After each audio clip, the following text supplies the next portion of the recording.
and Crazy, all dude. economics.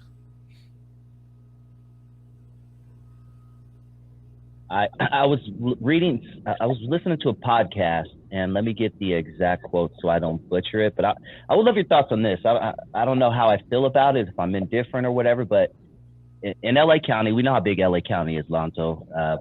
There are 9,000 sworn officers, including dispatchers, court officers, things like that, to police a county with over what 3 million, however many people LA has. When you hear that, I'm just curious. What are your thoughts? That's why they. That's why Nine they. thousand cops to And I think L.A. force. County is like 41,000 square miles. Some on crazy shit. 4,000 square miles is huge. If you don't know, L.A. County goes from Pomona to Lancaster. That is a 3-hour drive from Pomona to Lancaster. On a good day, two On and a a half. good day. On a good day, 2.5 hour drive. It's from my house. I live in the middle of both of them. From my house to Pomona is an hour.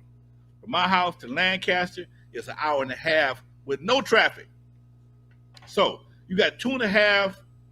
That's just going north and south. Because Lancaster goes up north and it comes back down south again into the inland of California of LA County. And I've always thought that's why the sheriff has been so hard on folks, because it's like the IRS. They have to make a reputation for themselves so that people know when they come down hard, and they kick ass. And you it's almost like the bully thing. You have to keep you outnumbered. Gangs outnumber them, blacks outnumber them. Everybody got them outnumbered man for man. So when you encounter them, you have to make a reputation so that people won't challenge your ass. You follow me? Yep. You kick so much ass. It's like your son. You kick so much ass while he's young, you ain't got to kick his ass when he get old. You can't wait till your kid get grown to try and chastise him. You finna get shit knocked out your ass. So if you were raised with a stern dad, or in this case, a stern police department, especially back in when we came up, I was raised under Firestone, dude. They kick your ass for no reason. They were most notorious. I don't know about the bandito of them. I don't know how long they've been around, but these guys were kicking ass back in the day when I was a kid, and it was a known fact. You don't fuck with Firestone. That was the shit. It was a known fact. You don't fuck around with Firestone. So 9,000 sworn cops to I don't know what 10 million people. Yep, something like that. I was way off then. Yeah. Because LA City alone only has 3 million. So yeah, there you go. LA 10 million. Yep. LA County might have 10 million.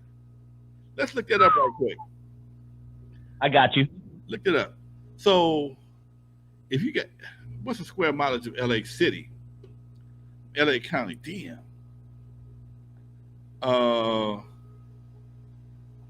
Yeah, so we're pushing almost 10. We're about at 9 and 9.7 million. Okay, 9.7 million. And that's Los Angeles square mileage. 502 square. Does that sound right? 502 square miles. Okay, yeah, okay. Dude, that's a lot of goddamn. So you got 10 million people patrolled by 9,000 people. That's like 1%. It's like 1%. Crazy. That's like 1%. Yeah, because 10% would be at least 100,000. No, 10% would be $1 million. 10% of 10 million is $1 million. Okay, and 10% of $1 million is 100,000. And way less than that. Huh? Woo. Eric, my man Eric Witt says 4,008 square miles for LA County. 4,069, but I see 502. I don't know. It's between. It's a big ass. Between 400 and 500. That's a lot of goddamn square miles, man. That's a big ass. But again, people forget a lot of that shit is mountains. That's right. A lot of that shit is desert.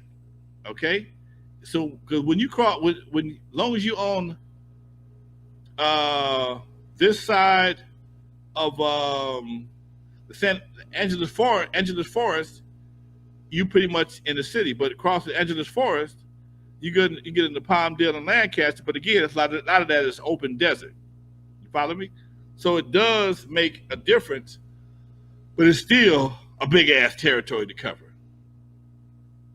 And you only got Yeah. 1%, less than 1% of the population to do it in. That's why I always thought, man. I don't know why nobody else thought about this. I don't know why they don't have more.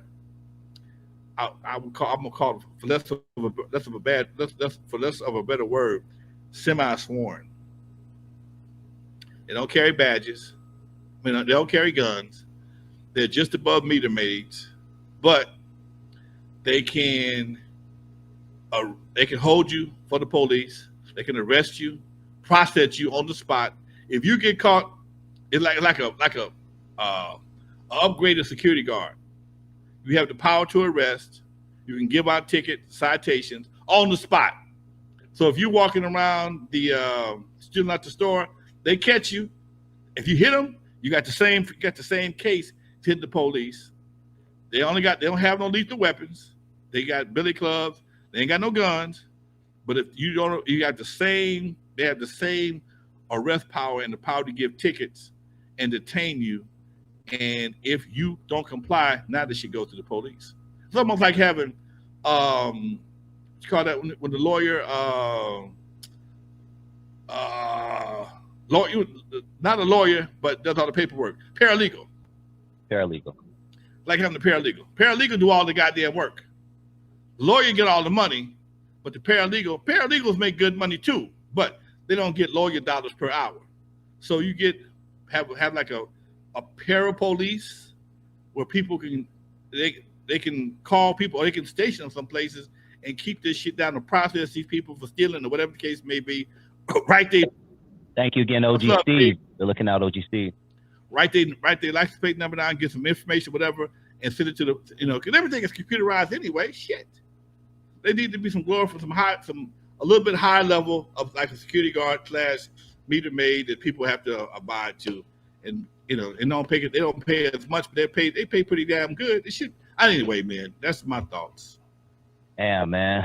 Just know, everybody, if we can't get to your question tonight, I'm copying and pasting, and we'll get to them next week, I promise. But we got to get to Rashard's question. Lonzo, he says he's turned up for his birthday.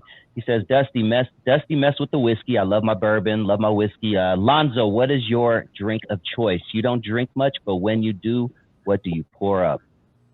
French Connections. Okay, Hennessy, what's the French Connection? Break it down. And Grand Marnier. There's two top shelf drinks. Cost about $20 a piece. But you're going to be feeling pretty goddamn good when you drink them son bitch. You don't need but one of them, one good one. You go to the right spot, you don't need but one of them. Pretty damn good. Yes, sir. There it is. Happy birthday, man. Happy birthday. Shit, we got a few minutes, Lonzo. Miami 808. Hey, Lonzo, random question. Do you ever work with or hear about early West Coast pioneer Rich Kaysen, rapper, rap, disco? Yeah, go ahead. Break it down. Know him very well. Rich Kaysen was one of the baddest boys on the West Coast. He was the Dr. Dre of that era when it came to dance music. Boom, boom, boom, boom, boom, boom, boom, boom, boom. He was a bad boy. At that time, he was a one man. He was one of those guys that was a one man band. He had a lot of early equipment before anybody else did. Drum machine. He played keyboards. He played a lot of clubs in LA too. And he was just the guy to go to at that time. Rich Kaysen. He had his own. He had his own. He worked with Duffy, I believe. Duffy Hooks had a record label. He did a lot of Duffy's remakes. Duffy Hooks was one of the OG godfathers of West Coast hip hop, as far as records go. He was what we would call a record hustler. He had a thing about him. What he would do, he would take all the hottest records and make a rap version of it. And what I mean by that is he would take like when Prince's song "When Doves Cry," he would make a rap version, and that was a big thing back in the day. People would take songs and they would turn them into instrumentals. You get a hit record, you get hire some musicians, and you do a instrumental of a hot ass song, and you re-release it on your own label. Duffy was putting rappers on hot ass songs, preferably rap record. I mean R&B songs. I know he had the radio. He had Radioactivity. He had did his own version of Radioactivity. He did some shit on Rick James, and that was his thing. But Rich Kaysen was his music man. Okay, there it is. Last question, then we'll wrap it up. Chris George says, where can we catch the Eve After Dark documentary?